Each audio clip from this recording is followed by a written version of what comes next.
How to branch ChatGPT chats. So hey guys, welcome to this tutorial. In this tutorial, I'll guide you how you can branch any particular conversation or chat in your ChatGPT. So first, head on to the chatgpt.com website or open any existing chat or start a new chat by clicking onto this new chat button or pressing the Ctrl Shift O keys. Now once you are inside the chat and you have some text right here, you can simply click onto these three dots and from here click onto this branch in new chat option.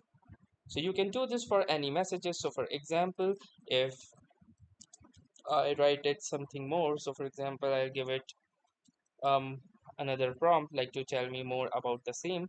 So currently it is a web search, so it is giving me the exact latest details as per the web, and it is currently searching different websites as you can see right here.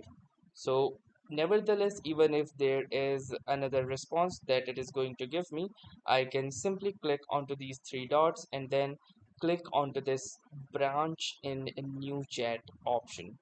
So once I click onto this branch and new chat option, you can see that a new chat has been successfully opened with this particular chat appearing right here. So that's how easily you can branch any particular chat in ChatGPT. So that was all for this tutorial. Thanks for watching and have a nice day.